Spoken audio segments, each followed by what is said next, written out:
Hey guys, Levelcap here and welcome to This Week in Gaming, your weekly news recap covering everything happening in the world of video games. And this week, Valve made a surprising rule change that affects hundreds of games. Ready or Not censorship update launched, the Subnautica 2 roller coaster of drama continues its ups and downs, and much more. In a surprise move, Valve dropped the ban hammer on a wide range of games featuring adult content, impacting hundreds of titles. They announced this change as part of a new policy intended to comply with payment processor requirements. These companies provide online checkout for a variety of online stores, and in recent years have become more strict about the types of transactions they permit. This shift is largely due to the rise of sites like OnlyFans and increasing pressure from anti-sex worker and anti-pornography groups. And before we dive into the rest of this really interesting story, here is a quick word from today's sponsor. Today's video is sponsored by the ultimate vehicle combat game War Thunder. With over 2,500 vehicles to play, from tanks, planes, helicopters, even battleships from multiple eras and theaters of war, there's pretty much something for whatever mood you're in. War Thunder is also completely free to play on PC consoles and mobile devices, with an all-new mobile version available on iOS and Android. One thing I really like about this game is that the vehicle rendering, physics, and damage systems look really good, but they're also not just cosmetic. War Thunder features an incredibly sophisticated damage system that models the effects of projectiles on internal systems. The X-ray view shows you the path of your projectiles, giving you real-time info about the effectiveness of every shot you land. And one of the nicest things about coming back into War Thunder is that they've made the controls so intuitive. Whether you're using a mouse and keyboard, game controller, a full sim pit, or even just your phone's screen, the controls are easy to learn and easy to adapt to your setup. Plus, you can scale the game's difficulty to meet your skill standards, from arcade to simulator to realistic modes. Use my link below to get a massive bonus for new and returning players that haven't logged in for at least 6 months. This bonus is available on PC and consoles, including unique skins, over 100,000 silver lions, premium account access for 7 days, and more. Alright, getting back to Valve's ban on adult games, Valve has stated that customers who have lost access to adult games they purchased will be compensated with store credit. As for the sudden policy change, users on Reddit have uncovered a letter from the Australian activist group Collective Shout, which was recently sent to several payment processors, including PayPal, Visa, Discover, and others. In the letter, the group urges these companies to stop providing services to gaming platforms hosting titles with extreme adult themes. There's been considerable pushback against the movement, saying that Valve is just being pressured by these big finance companies to fall in line with an agenda that isn't their own. Likely, these changes will affect many developers that maybe aren't in the realm of extreme adult content, but Valve is just covering their bases. Either way, it's going to open up a growth opportunity for a adult-themed gaming distribution platform that's willing to work around some of these pay restrictions.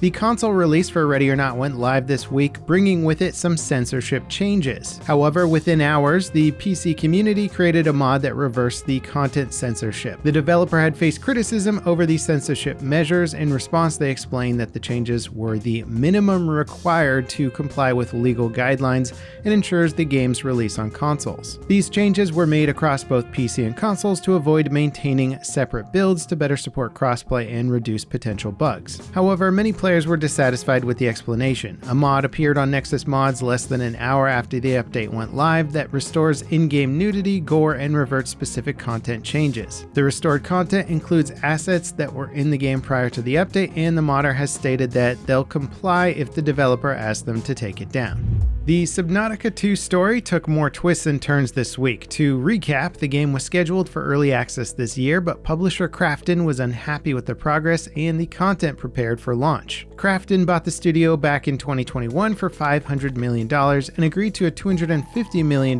bonus if the sequel launched on time. Initial reports suggested that Krafton fired 3 key executives to force a delay and avoid paying the bonus. Since then, those executives have filed a lawsuit alleging that Krafton Krafton engaged in a months-long campaign to delay Subnautica 2's release. This week, details in the lawsuit were made public. Among the allegations was reports of a lunch meeting during which Krafton's CEO said that paying the bonus could be disastrous financially and hugely embarrassing for the company. Reporting by Bloomberg paints a complex picture. Krafton's projections for the game looked positive, but not necessarily enough to justify the cost of the acquisition plus the bonus. Pages of a report regarding Subnautica 2's launch content, which showed a major reduction in scope over time, leaked last week and have been verified as authentic. Following these projections, Bloomberg reports that Krafton pressured the studio to delay the game, even as playtester feedback indicated it was ready for release. Additionally, the film project, cited as a distraction for one of the executives that contributed to firings by Krafton,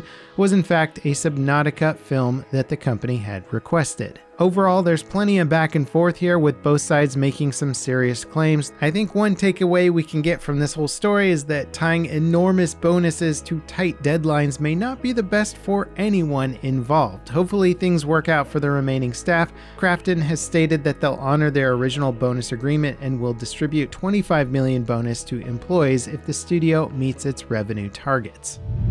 Destiny 2's popularity is waning fairly significantly. The latest expansion, Edge of Fate, pushed the concurrent player count on Steam to just under 100,000 players, which to any other studio would be very impressive. However, this pales in comparison to the previous expansion, which netted the game 300,000 concurrent players. And while this level of popularity should be more than enough to sustain any studio and propel them toward their next titles, well, Bungie's next title is Marathon, which has already undergone a significant delay and has many people guessing as to whether or not it's even going to be a success in the first place. Hopefully, Bungie is in a financial position to continue pushing forward even if Marathon doesn't work out so well. Clearly, their fan base would be interested in playing another sequel to Destiny at some point down the road.